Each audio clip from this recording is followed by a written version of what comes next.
Hey everybody, welcome back. On this episode, we get into everything that's wrong and a few things that are right with the cheap Foxbody.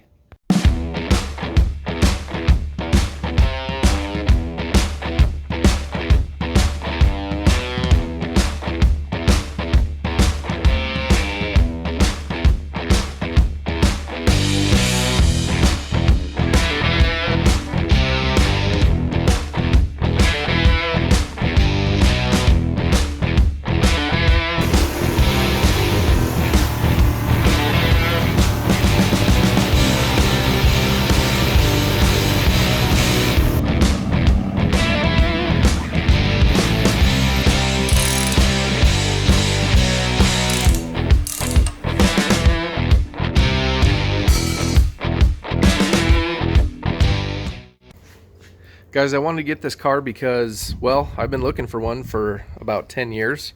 A decent one that was affordable, but also it's a really good representation of what you guys would be looking at if you were looking to get into an affordable Foxbody that's pretty complete and pretty functional and just needs some basic maintenance and basic repairs and things like that. So we're going to get into everything that is wrong with it.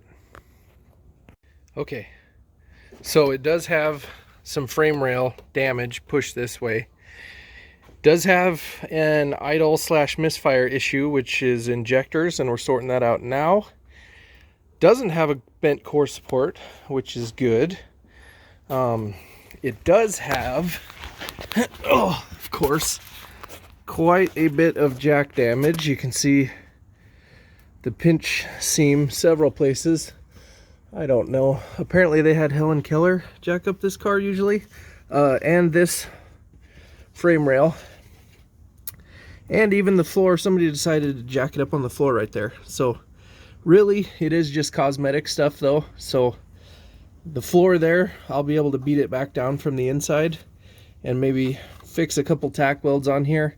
We'll see what we'll do with this. It is going to get subframe connectors, so that could cause us some issues. I mean, if I really was worried about it, I suppose I think you can get replacement frame rails, but it's all about how much you want to save and how nice of a car you want in the end. So oil leaks, yep, got them.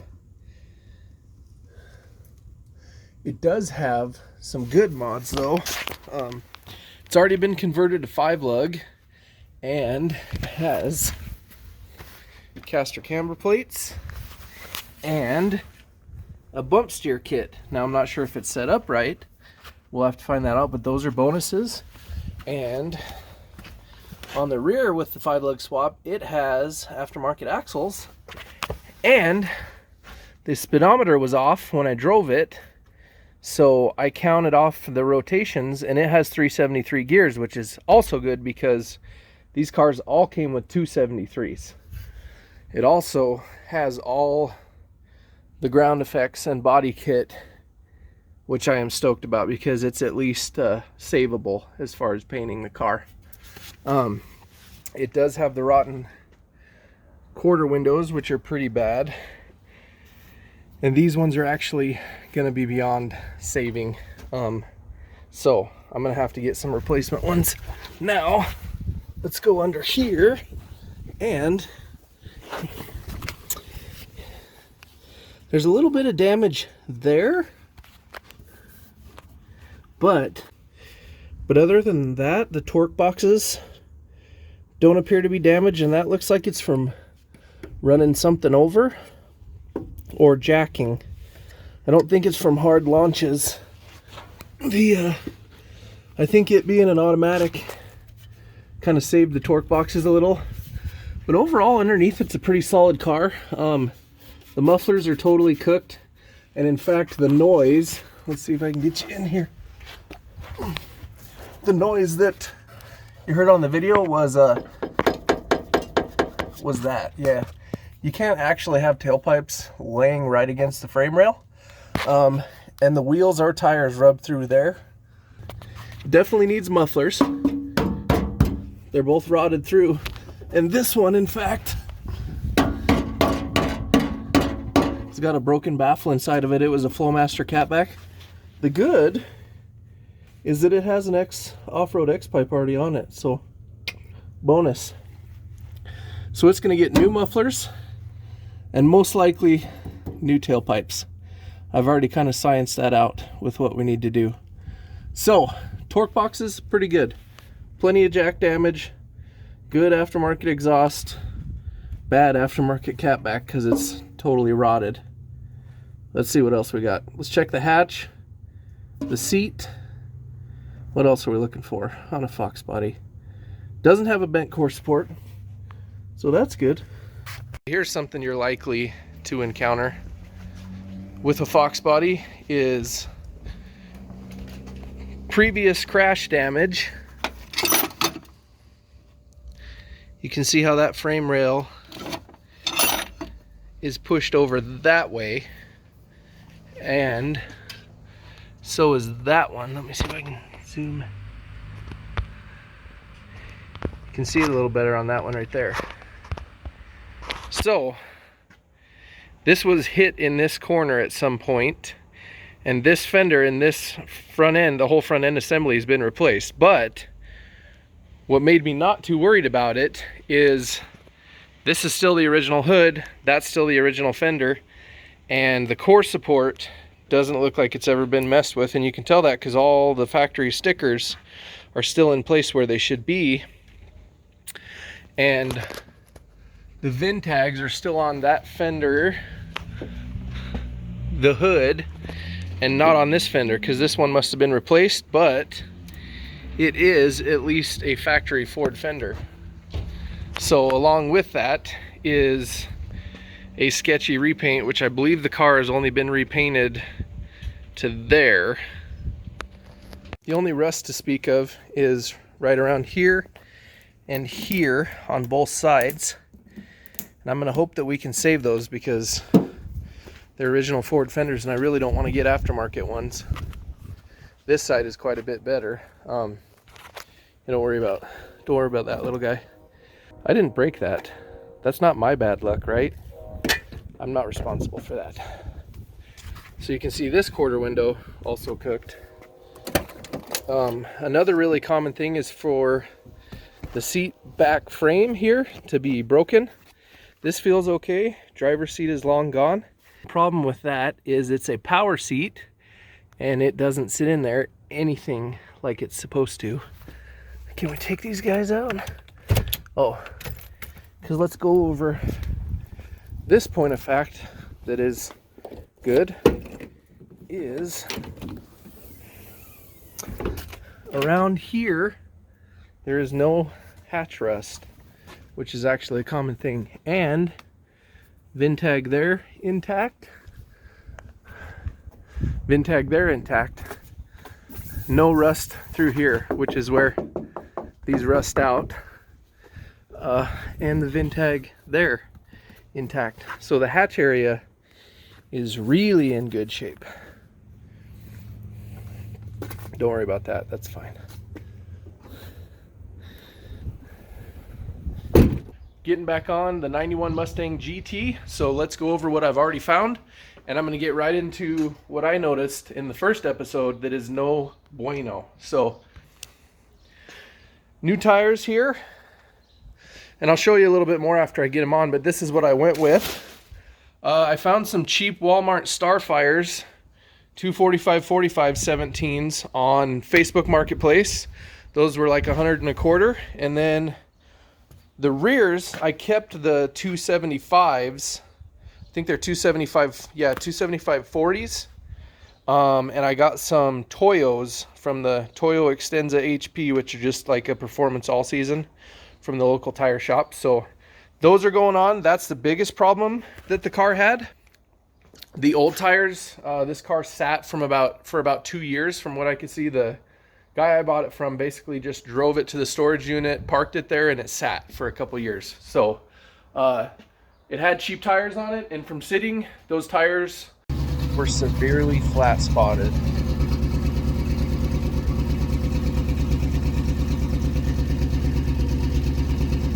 That had to be addressed right off, but I'm going to get right into showing you what I noticed under the hood that we're going to take care of first so that we hopefully don't damage the engine if it isn't already.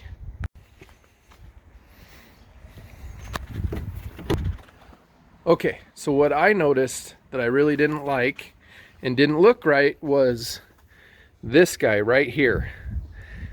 On a TFI, these EFI Mustangs with the TFI ignition, if your timing is set correct, this should be not quite a 45, but it should be pointing right about here. So that is so far off that I would say the distributor is even probably 3 or 4 teeth off, which causes you problems also because the reluctor wheel in there, I don't know if you can see, but it should have one skinnier tooth, which is right there, and this is sequential fuel injection, and that skinnier tooth is what signals the computer that number 1 cylinder is firing, and that's how it fires the injectors all in order with the firing order. So the guy always said it had a miss. He's like, yeah, it's got a miss. I don't think it really does. I think it's got some things that are screwed up like that. So then the next thing after seeing that,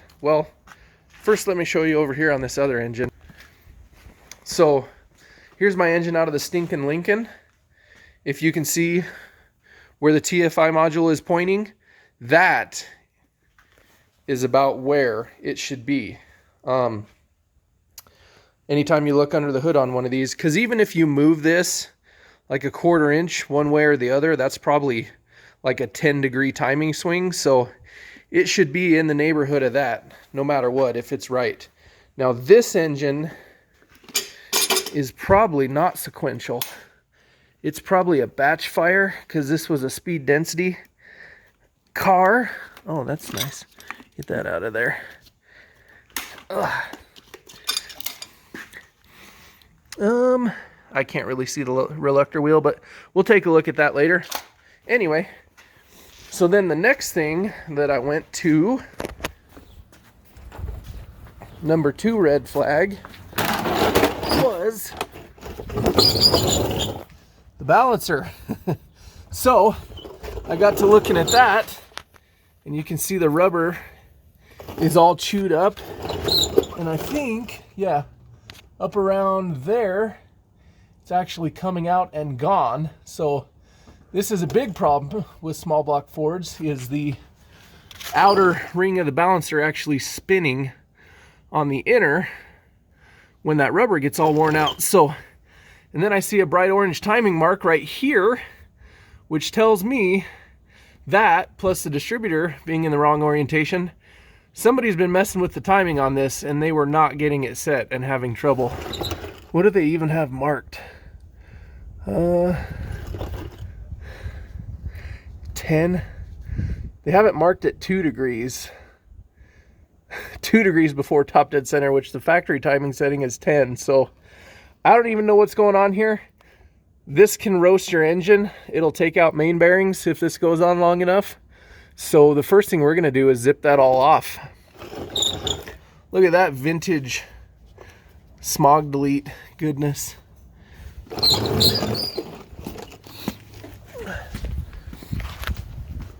So I'll show you over here. Yeah, the shop is a disaster right now. We got parts everywhere. So this is the balancer off of that stinking Lincoln engine that I already pulled off.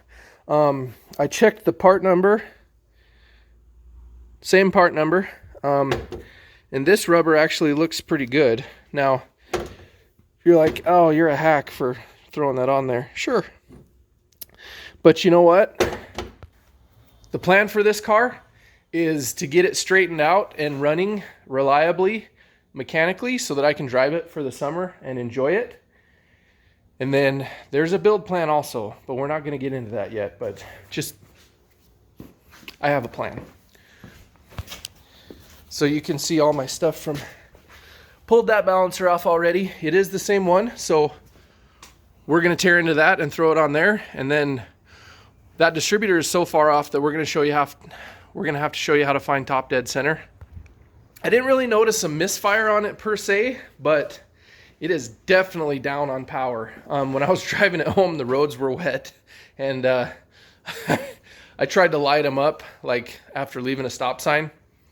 Nope, wouldn't even do it. I know it has 275s on the back, but come on, in the wet, it should still spin them. It was noticeably down on power. In fact, the old 140 horsepower Thunderbird engine, the non-HO, I'm pretty sure would have run right with this thing the way it's running. So I found some other stuff right away too, so we'll get into that. But first we're going to tear the fan off and all that and get at the balancer and yank that off and see what we got.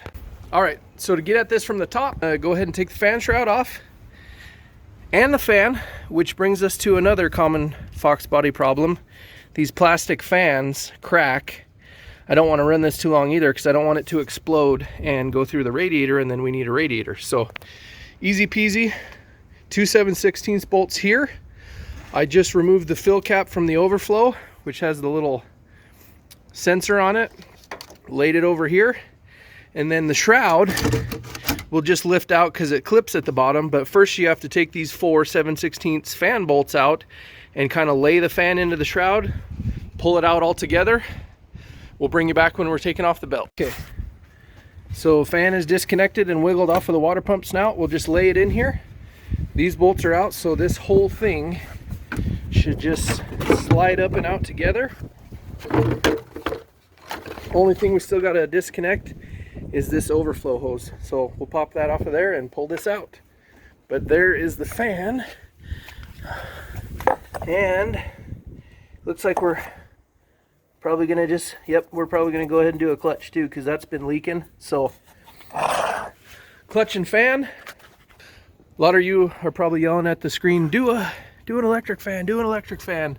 I've been there and done that on these. For this particular build, that's not what I want.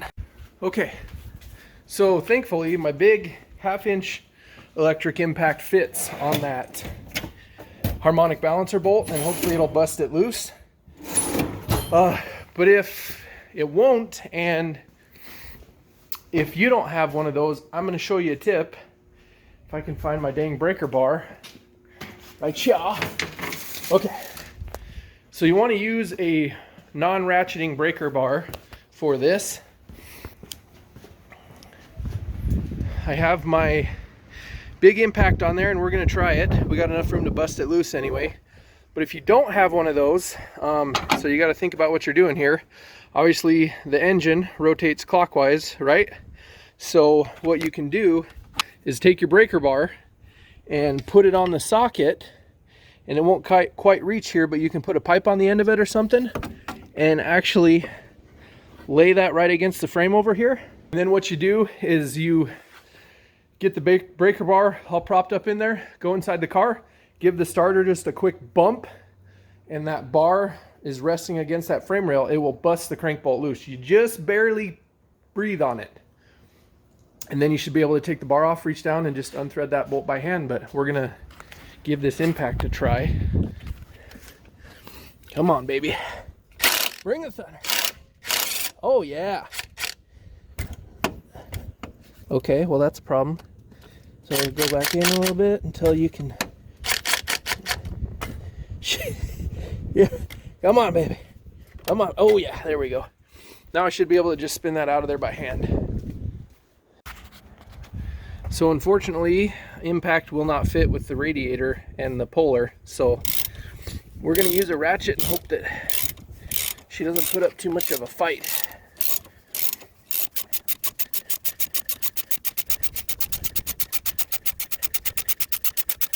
See, once you see it really start wiggling, then you should be able to just reach down and wiggle her right off of there. All right, let's get this over to the bench and take a look.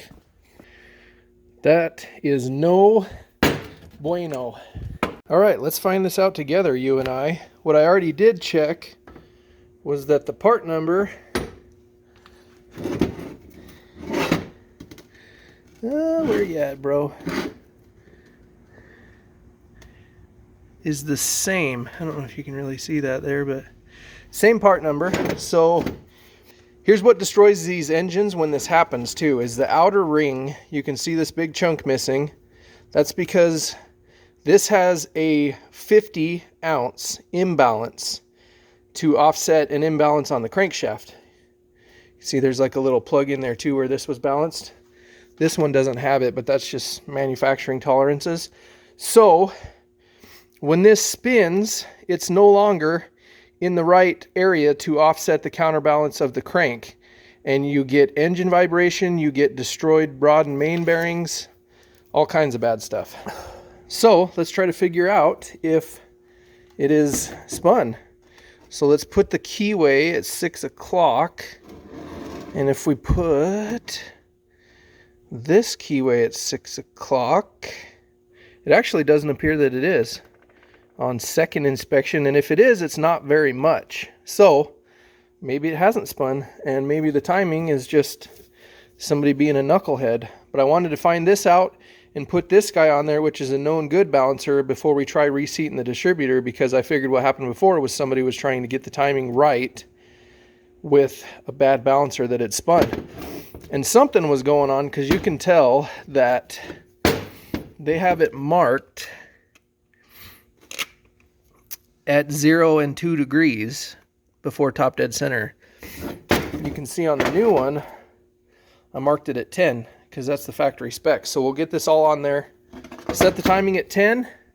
If everything looks good, then I have a dial back timing light, so I'll just add 2 degrees and we'll set it at 12. That's another common back in the day mod. If you bump the timing up a little bit and just always run premium fuel, you get a little bit more horsepower, probably 5-10 horsepower, something like that. So this car has a lot of back in the day mods on it too, which is cool. Okay, our new used balancer going on there with a new seal because it was leaking a little bit. So let's go ahead and get her driven on there with the tool and see where our timing's at. Okay, this is a harmonic balancer installer tool, so don't just beat it on there with a hammer. And this is 5/8 thread on these cars. Use the right tool. This was like probably 30 bucks from Napa back in the day.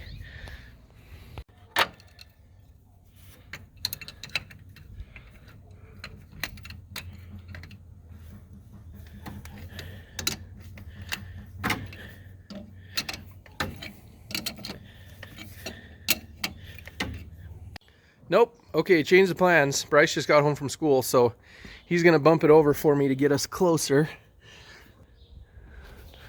Look at that. Bump. Bump. Bump. Bump. Stop. Dang it. We missed it again. Okay. Bump. Bump. Bump. Bump. Bump. Okay, that's the exhaust stroke. Bump. Bump. Just a little one. Bump. Okay, bump. That's okay. Damn it, we missed it again. All right, we're just going to crank it backwards. I know that the world will explode and this thing, but if you crank it backwards, but it's fine. Okay, let's show you what we got here. Surprisingly, it is in the right range of time, though I have a suspicion the time is severely retarded. So I've got the crank set at 10 degrees before top dead center, which is what you set the timing with the spout out to. Not sure why they had the old one marked 2 degrees, but anyway, you can't see in there, but there's the small tooth, and that's the one that is just past the reluctor wheel, which signifies top dead center number 1. The rotor is pointing there, which is where the number 1 cylinder is at. So that's what you're looking for. With this at 10 degrees, rotor should be pointing at about number 1, and the skinny tooth down there should have just passed the reluctor wheel because that signifies cylinder number 1. So that is all good, other than this should be over here, because they had it against this and it's out of adjustment. So We're gonna loosen that up real quick, pick it up, move it a tooth, put it back down, and then we're gonna fire it up and set the timing. All right, so easy enough. There we go. So that should be where number 1 is at. We might have to move the spark plug wires around now because, yep, because that's what they did. Okay, so number 1 is now here. This is pointed about here-ish, and the skinny tooth has just passed. We'll call that the meth tooth, and where number 1 lines up is right about where that bolt is. So we'll snug her down a little bit, fire it up, get the timing light on there, and see where we're at. Okay, timing light hooked up, cylinder number 1. I also got a vacuum gauge. Hooked up because that's a good way to kind of check your engine's health. So let's fire it up and see what we got.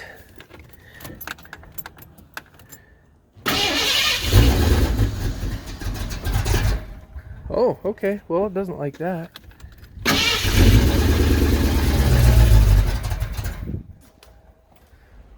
Let's give her some advance.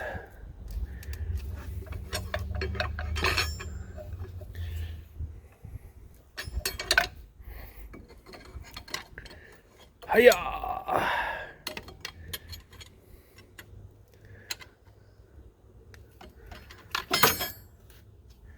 Oh, that's a lot. That's a lot. That's fine. Let's see what we got.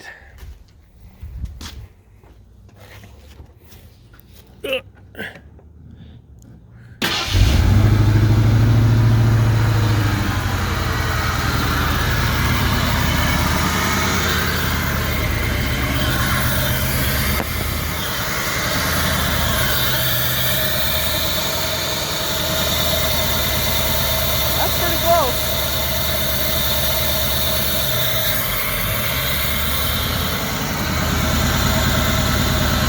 Okay, let's see how she go now. Ooh, that starter. Ooh.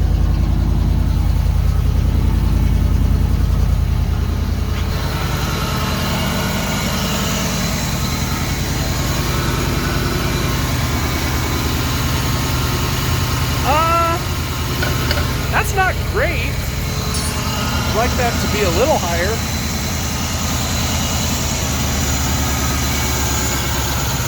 So this is a dial back timing light.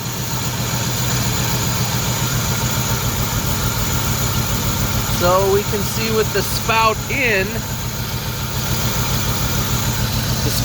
that's added 10 degrees. So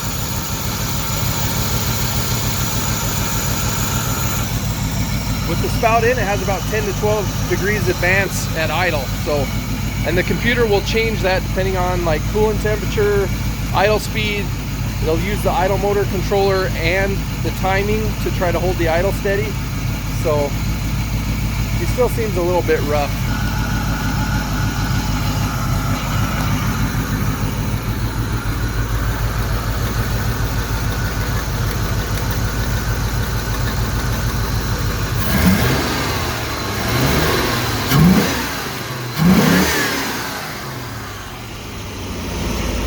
Okay, that's fine. I'm going to show you a quick, easy way to check and see if you have any misfires and which cylinder is misfiring, so it'll stay running. I've got my cheap infrared thermometer. So what we're going to know, come on, no. Oh boy. All right, so come on, baby. Come on, baby. So what we're gonna do is about 500.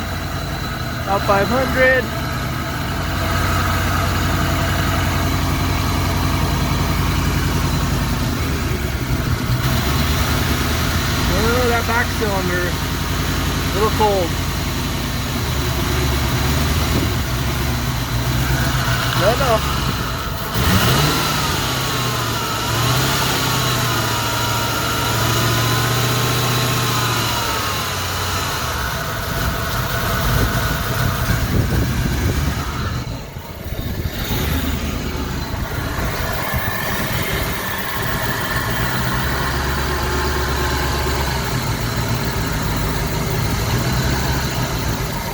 Oh, that guy for sure.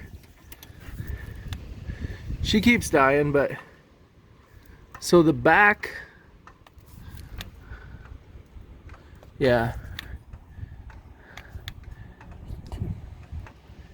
definitely cylinder number 3 has got something going on.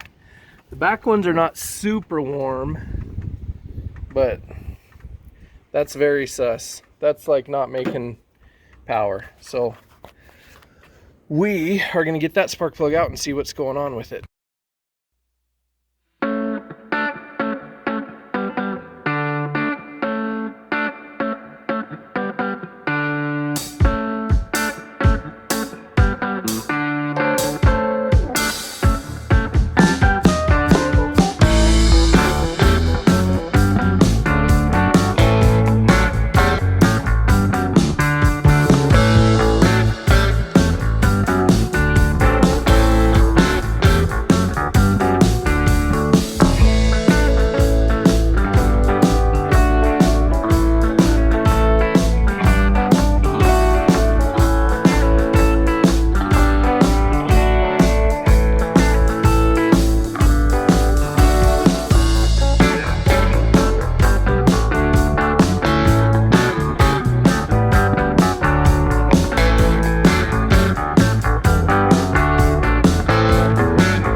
Whoa, whoa. Anybody remember Wayne's World? Anyway, I digress. So, why? Those vacuum hoses at the back, by the way, are what you get snagged up on when you're taking that off. So why are we pulling this off? Well, because the rough running and misfire is appearing to be a fuel injector issue. You have to take the upper intake off to get to them. So they're leaking when it's running. I think they're also leaking while it's off. So I'm gonna zip these bolts out, wiggle the fuel rails up out of there, and we'll turn the key on and see if we got some leaking injectors. Here we go. Okay. Injectors are all hanging out. Got the camera set up. So you guys watch that. Back guy back here leaked some fuel. Yep, she's dripping. Oh yeah, that one's leaking right now. Oh, yep. Well, that's good because that's what I suspected, but it's also bad. I guess we're gonna have to try to rebuild on these guys. Injectors are definitely gummed up and spraying fuel when they shouldn't be. And so rather than buy new ones, what we're going to try to do for a couple reasons is clean these and test them. So what we're going to do is, here is one stripped down, and here's one that hasn't been stripped down yet. So there's a pintle cap, an O-ring, a spacer, O-ring on the top, and there's actually a filter basket inside of there. I went ahead and ordered basically a rebuild kit off of eBay. I've done that before with these on a Ford truck. And the reason we're trying this, obviously buying new injectors would be better. But the reason we're doing this is because we are not going to run 19-pound injectors in this car forever, probably not even for more than a year. So we're going to be stepping up to probably some 24 or 30-pound injectors with what we're doing later. Heads, cam, and intake, spoiler alert. So I don't want to, and these things have gotten expensive too. So what I'm going to do is show you how I'm stripping them down. I'm going to clean off the outside. We're going to check their resistance with an ohm meter to make sure they're not junk. I don't think they are. I just think they're gummed up inside. And so that little valve in there is not closing all the way and just allowing fuel to dribble, which in turn makes the car run like junk. So let's strip all these down and hose them off, and then we're going to soak them in some cleaner. I'm going to clean the outside so that way I know any dirt that shows up in my little bottle of cleaning solution came from inside the injector.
Okay, so we're going to check them for continuity now.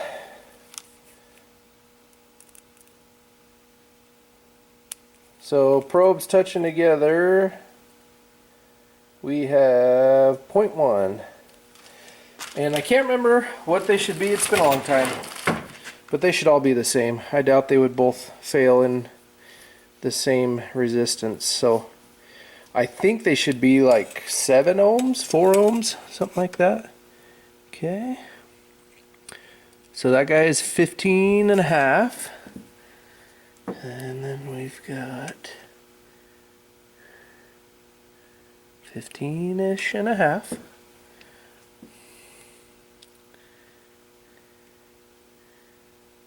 $15 and a half.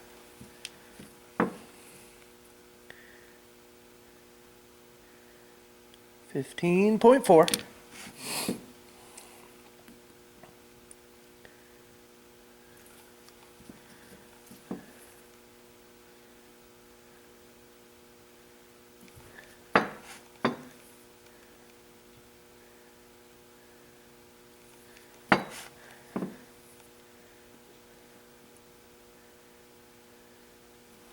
All right, well, if one of them's bad, they're all bad.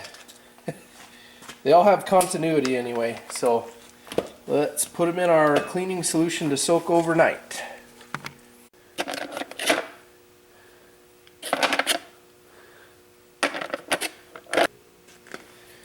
Some good old B12. And this probably is not gonna quite fill her up. So then we will put gasoline in there also. Probably be a good idea to dilute this stuff a little bit too. But so we're gonna let that soak on both sides of the injector, and then tomorrow we will take them out and blow them out and pulse them while we blow them out with Carb Clean. Here's the current injector situation, and we're going to cover that in the next video because we're going to see if that worked or not. Here's also a positive that it came with. These 17x9 Cobra R's are pretty mint. Cobra R replicas, I should say, before somebody yells at me in the comments. So that's everything wrong with my cheap Foxbody. I hope that that helps you guys. If you're looking to get one of those cars, it helps you kind of know what a lot of the common issues are and things to look for. And anyway, hope you hit that subscribe button, like and share. A thumbs up always helps us out. We have a lot of things coming up. We've got the new Bronco inbound. It's going to be here sometime in the next couple weeks. Just picked up another truck there. We've got an OBS project coming up. And next week we're either talking about that truck or we're getting back on the 69 F100 Crown Vic swap. So stay tuned. There's always plenty of Ford things going on around here. Thanks for watching, guys.